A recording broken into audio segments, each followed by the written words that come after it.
Okay, so the new mount looks a bit different to what you see in that previous video. It's white, it's a Planewave mount. The setup is pretty similar in terms of uncovering the telescope and the CCD. What's different is particularly when we have Astro 341 going, the CCD and the filter wheel will be permanently mounted. That's this thing that you can see here at the back of the telescope. The wiring now goes through the podium, so it goes down through the mount straight into the control room, so you don't need to plug anything in, although you may need to plug it in the control room. And it's also completely computer controlled, so there's no need to worry about learning about the handset. And actually the calibration is really good for this. The pointing calibration is really good for this mount, so it's going to be really nice to use.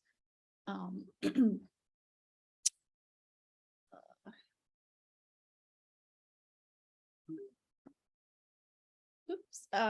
So yeah. Oops. So we need to clear that. So here is the one bit of setup you need to learn how to do. So you need to find this knob, which is on the right ascension drive of the mount, and you're going to need to unscrew it so that it comes out of a little hole that is found right here. So you unscrew it, and so then this, then the mount will be kind of floppy, like it'll be able to move it quite easily in this direction.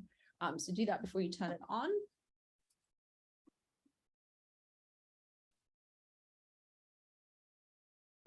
Next, so you're going to plug in the mount. So you plug in the orange power cord in the control room. Actually, this will turn on the mount and the CCD. So you need to make sure that you have the CCD control software going, so you don't accidentally overcool the CCD. When you turn it on, the mount should kind of wake up and not be floppy anymore. It should be under its own control. If that doesn't happen, you just double check that the power is actually on. There's a little switch for power that I've circled here on the mount, and zoom in. So that needs to be on for the mount to do its thing. Yeah, so software control. So this is a screen grab of the 4 pieces of software that you need to have running to control both the mount and the CCD.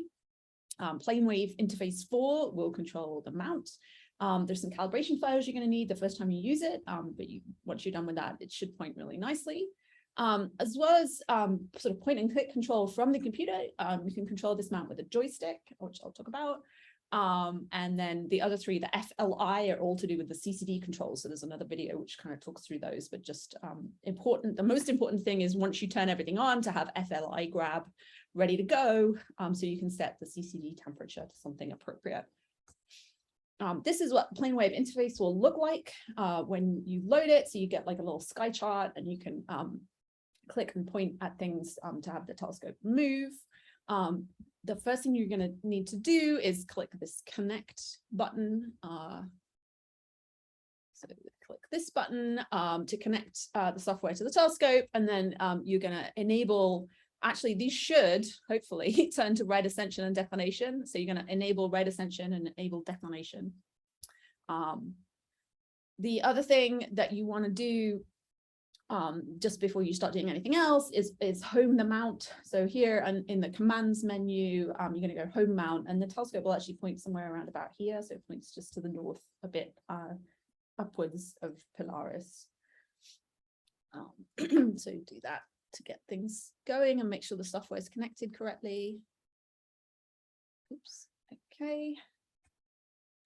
Now is the exciting part. So if everything's going well, you should be able to slew to your first target at this point. You can go into view, find targets, and write the name of your target, or you can simply click on something in the star chart. You're going to want to go to a star near to your desired science target first, just to check the pointing is working and the focus. The telescope will start tracking as soon as you slew to an object.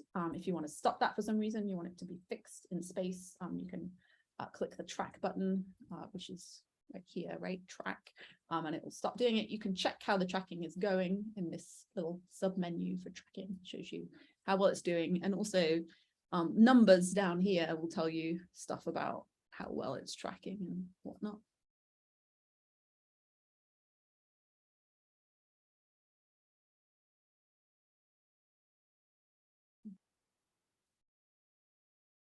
Okay.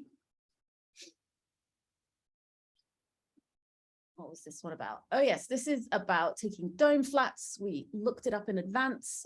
If you want to point at the flat field, when you put the flat field kind of over the control room roof, you can use this go to window here, and there's a part of it which will be like go to an alt as position and stay there. So you want to go to an altitude of -3 and an azimuth of 250 to point at the flat field. If you point at a star and you're convinced that you know which star you're pointing at and it's in the middle of the CCD, you might want to add the star to the pointing model, which you can do on this more menu, and there's a thing for add to pointing menu. You don't need to do that, but if you think you are really sure you know where you're pointing, it can improve the pointing model and make things work even nicer. Oh, I mentioned the joystick control. If you want to drive the telescope using the joystick as like actually like a gaming handset like this now in the control room, you need to turn it on. So you go to the view menu in Planewave, select joystick control, and then you've got to have enable movement with joystick checked, and the joystick needs to be on. You can take this joystick to the telescope and you can look through the finder scope and move the telescope around to center the star, and you can also take images and move the telescope around a little bit and see how the star moves on the image to get things in the center. You move the telescope with the left hand joystick, and if you hold down this right button here on the top, it will go faster. Some troubleshooting advice just to end the video. If you really just can't make the telescope point at anything at all, it just doesn't make any sense, double check you installed the calibration files. It won't work if it doesn't know where it is. You can also check that in the locations thing in settings. It should say the location of Haverford, which is not what's shown in the screen grab, in case you're wondering. But you can learn the latitude and longitude of Haverford and double check that. If it's not set to Haverford, maybe you forgot to install the calibration files, and so you can double check that's working.